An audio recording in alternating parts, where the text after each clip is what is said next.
सुन ही नहीं रहा।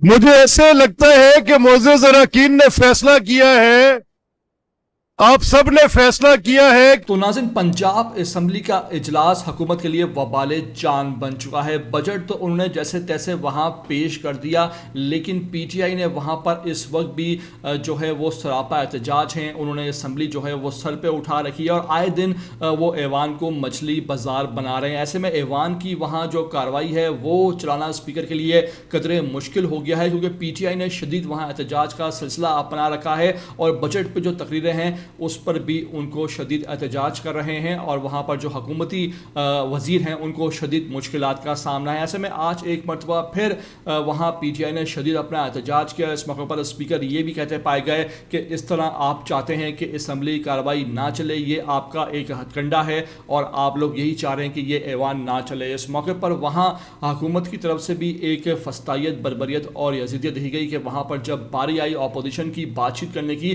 तो उनके माइक ही तोड़ दिए गए। इस मौके पर पीटीआई के पोस्टर उठाए, इमरान खान की तस्वीरें उठाए, पीटीआई के जो भी वहाँ ऐवान के नुमाइंदगान थे वो मौजूद थे। शदीद तरीन वहाँ एहतजाज किया गया, हुकूमत मुखालिफ नारेबाजी की गई और ये बरमला कहा गया कि इमरान खान का साथ नहीं छोड़ेंगे और इस बजट पे अब हम हुकूमत को टफ टाइम भी देने जा रहे हैं। मैं आपको ज़रा ये मनाजिर दिखाने जा रहा हूँ। आखिर में देखिए किस तरह वहाँ शोर शराबा हुआ, किस तरह वहाँ एहतजाज हुआ और आखिर में स्पीकर वहाँ क्या कहते पाए गए। मेरी आपसे रिक्वेस्ट है कि वीडियो को मुकम्मल आखिर तक देखना। नए आते हो चैनल पर तो लाजमी इसको आप सब्सक्राइब करो, लाइक करो, शेयर करो और कमेंट करके हुए मुझे अपनी कीमती राय से लाजमी आगाह भी किया करो।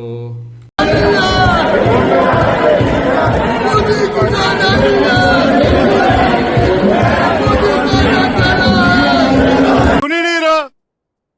मुझे ऐसे लगता है कि मोअज़्ज़ज़ अरकान ने फैसला किया है, आप सब ने फैसला किया है कि असेंबली को आपने ऐसे ही चलाना है। तो मैं क्या कह सकता हूं, मैं तो ये कह सकता हूं ऑर्डर ऑर्डर ऑर्डर। और आज बजट की स्पीच थी और आने से पहले ही खौफजदा हुकूमत ने ये माइक जो है वो तोड़ दिए हुए हैं। पहले 3 माइक जो है जो अपोजिशन लीडर के साथ हैं वो तोड़ दिए हुए हैं। ये इस हुकूमत के 4 जो अपोजिशन लीडर के थे वो तोड़ दिए।